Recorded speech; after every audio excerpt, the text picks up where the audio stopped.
Wuthering Heights 2026 deserves to be appreciated more than people give it credit for. The prevailing sentiment on Wuthering Heights is that of disappointment, as it prioritizes style over substance, feels like fan fiction, and fails to properly adapt the novel. They're right, but what they're missing is why that makes Wuthering Heights a necessary film in today's cinema landscape. Joining a storied lineage, 2026's Wuthering Heights was the latest adaptation of Emily Bronte's classic novel. In the leading roles, Margot Robbie and Jacob Elordi starred as the doomed lovers Catherine and Heathcliff. The film was written and directed by Fennell, who'd enjoyed previous success with her films Saltburn and Promising Young Woman. The score, composed by Anthony Willis, was paired with an original album by Charlie XCX. During the writing process, Fennell, as opposed to meticulous adaptation, stated that her goal was to recreate the feeling of a teenage girl reading this book for the first time. As inspiration, Fennell cited unconventional romance films like A Matter of Life and Death,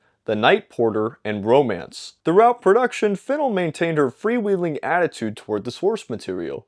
For example, most notoriously, Fennell's casting of Jacob Elordi as Heathcliff, implied in the novel to be of non-white ancestry, incited controversy online. Opting for a vintage aesthetic, the film was shot on 35mm film with a VistaVision camera and framed for a 1:85:1 aspect ratio. Seeking a naturalistic feeling, they filmed on location in the Yorkshire Dales. Notably, in its marketing, the film's title was stylized to be contained in quotation marks. Fennell argued that every adaptation should do similarly, as quotations acknowledge the futility of adaptation. Elaborating on this, Fennell stated that, quote, "The thing for me is that you can't adapt a book as dense and complicated and difficult as this book. I can't say I'm making Wuthering Heights, it's not possible.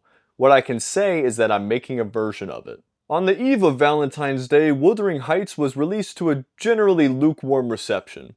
It inspired divisive takes, earning its fair share of champions and deriders. Those who championed the film praised its sumptuous aesthetic, sense of humor, and deeply felt romance. Those who derided the film panned its poor writing, sense of hollowness, and lack of chemistry between the leads. Despite its mixed reviews, the film was a considerable commercial success, grossing $242 million on a budget of $80 million. Considering its word of mouth, I was surprised that I enjoyed Wuthering Heights as much as I did. Now, I didn't think it was perfect, but I definitely think it deserved more appreciation than it got. Although I'm not exactly the target audience, I respect how successfully Wuthering Heights accomplished its goals. My enjoyment was extra surprising as I had such mixed feelings on Fennell's previous films Saltburn and Promising Young Woman. Those films were haunted by a warped understanding of class politics, which assumedly resulted from Fennell's pampered upbringing. Take Saltburn, for example.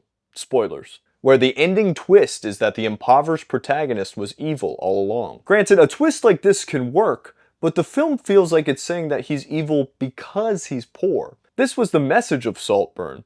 Never help poor people, as poor people are evil and will ruin your life. In Wuthering Heights, however, Fennell's reactionary worldview meets its ideological match in Victorian literature. Since Fennell had such a privileged upbringing, she was perfectly primed to understand Catherine's aristocratic point of view on a deeply psychosexual level. Thus, what Fennell didn't get enough credit for was this film's expressionistic depiction of sexuality. She approached the source material through a uniquely modern psychoanalytical dimension, prompting deeper insight into these timeless literary characters. For example, take how Fennell reveals Catherine's classist fetishization of Heathcliff. To evoke this, Fennell employs gratuitous, surreal shots of Heathcliff, dripping with sweat and caked in tar, engaging in manual labor. This visually symbolizes the complete submission of Heathcliff to Catherine, as it's his lack of agency that's intended to arouse. Fennell's version of Heathcliff, with his impossibly beautiful face, is the manifestation of the Victorian aristocracy's fetish for a perfect servant. Furthermore, this fetishization extends well beyond Heathcliff to encompass his entire social class. For example, take the scene in the stables, in which two laborers are implied to use their work tools as BDSM gear. It's purposefully sensationalized and, of course, absent from the novel. Thus, the voyeuristic presentation, with Catherine spying on the act through a peephole, reads as an expressionistic manifestation of her subconscious sexual fantasies. As Fennell depicts, at the root of it, it's the labor itself, the submission, that Catherine fetishizes. Building upon that, what Fennell illuminates in the material is an explicit understanding of how this power dynamic dictates Catherine and Heathcliff's sexual expression. Similarly, in coming of age together, they learn to understand relationships solely in terms of their own lopsided power dynamic.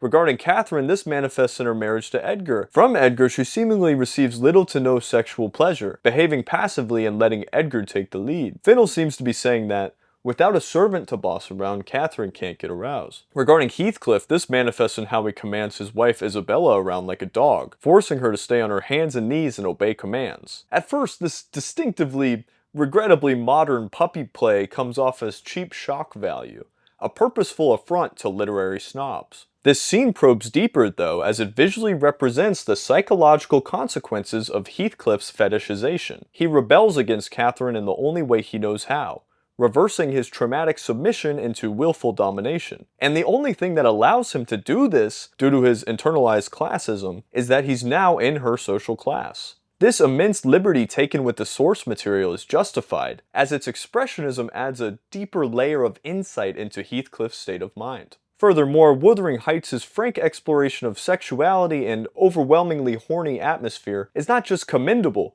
but heroic. Now, I know that sounds silly, but hear me out. Currently, the prevailing trend, at least for studio tentpole releases, tends to be that everyone is impossibly beautiful, but nobody is ever horny. That attitude reflects and fosters our infantilized culture that gorges on grotesque consumerism. Driven by the elite, the ultimate goal of this authoritarian conspiracy is to entirely replace sex with consumption. Thus, for a new, big-budget blockbuster to be as horny as Wuthering Heights is, well, that's commendable. It's a pro-human, purposeful bucking of the evil Hollywood monoculture. Before proceeding, it's important to note that there was a real, tangible chemistry between Elordi and Robbie. Admittedly, I had reservations going in, since they're two of the industry's biggest names. Elordi and Robbie seemed to be a focus group-approved duo, cynically hired to maximize profitability. And yeah, that's probably why they got the job.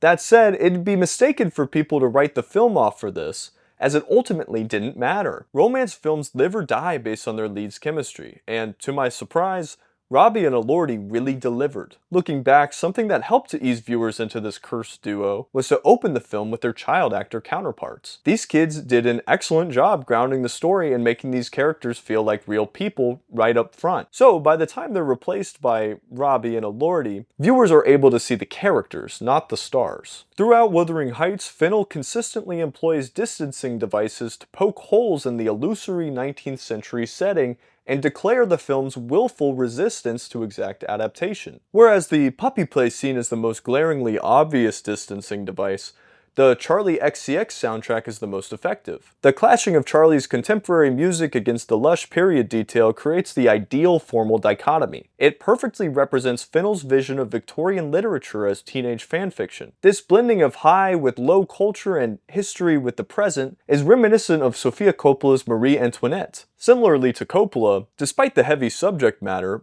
Fennell keeps Wuthering Heights' tone light and playful in a way that's exciting and unexpected. Of course, I'd be remiss to mention Wuthering Heights' stunning production values. To that end, this is a huge step up in Fennell's career, as it feels like her first movie that was properly storyboarded. The compositions are moody and painterly, with scenes allowed to play out in long shots that flaunt the lavish art direction and stunning vistas. The portraiture photography reflects this level of detail, with lighting molded to enshrine these faces as pure objects of fantasy.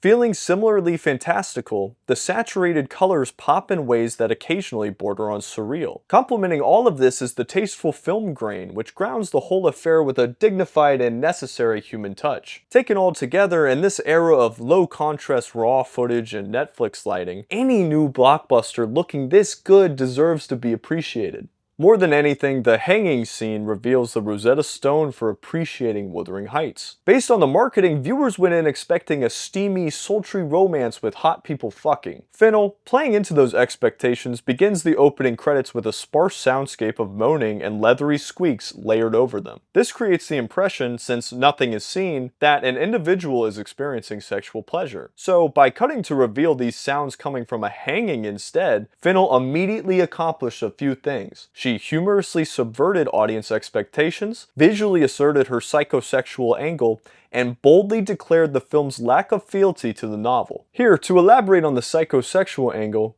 Fennell crafted an explicitly Freudian reading of Catherine, asserting the impetus for her character's future. Fennell makes it clear that Catherine became a product of her environment, in which the townsfolk derived sexual pleasure from inflicting abuse and total domination. Visually, the inevitability of this craving manifests in a grotesque shot-reverse shot, juxtaposing the overjoyed Catherine with an extreme close-up on the hanged man's erection. Crucially, the young Heathcliff's fate as a submissive victim was similarly sealed here. At the end of the scene, the contrast between the two is made explicit, as Catherine, blissfully running alongside her hanged man doll, is cross-cut with Heathcliff being abused by his master. In a microcosm, this is what makes Fennell's adaptation so special.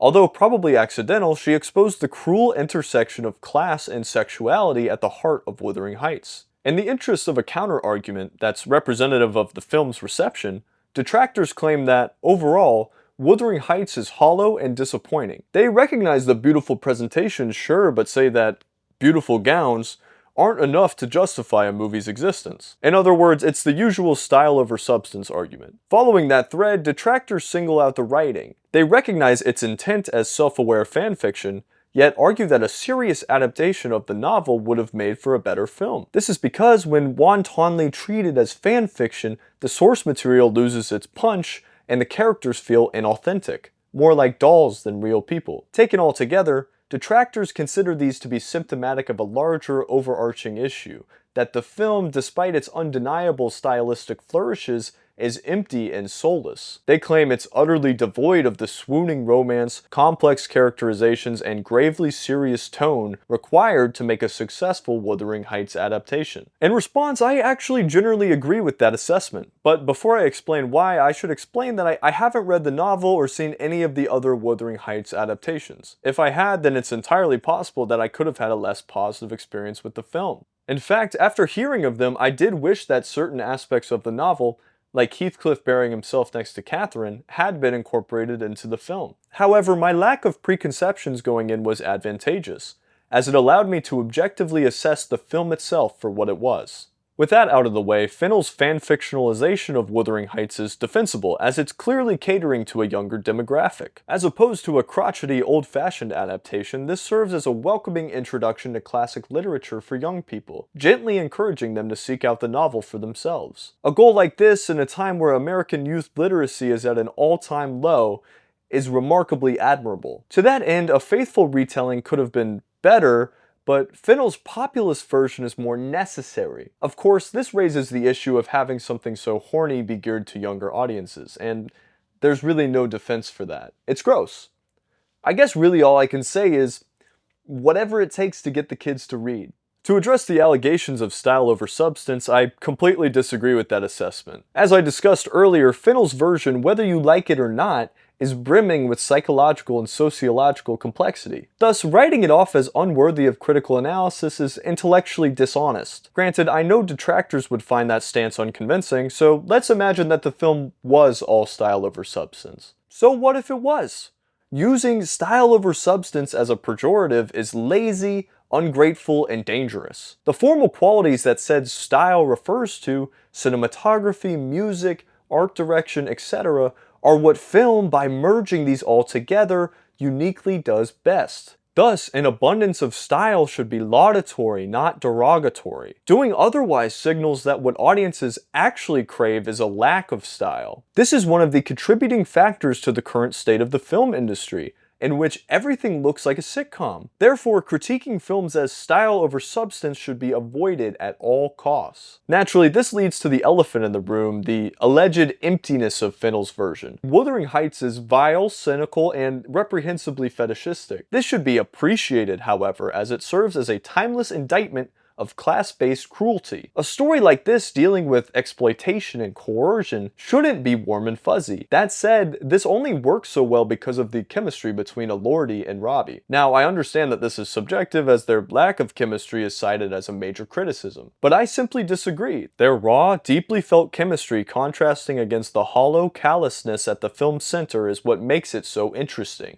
Set in a fundamentally anti-human system and filtered through Fennell's unconscious sadism, this emphasizes the character's humanity. Rather than accidental, the emptiness they're beset with is necessary. It's the most tragic part. If Wuthering Heights sounds interesting to you, then you should definitely check it out. Don't let the mixed reception hold you back, as it deserves to be appreciated much more than it is. If there are other movies out there that are similarly misunderstood or underappreciated, let me know. Once again, props to Wuthering Heights and Emerald Fennell for bringing horniness back to Hollywood.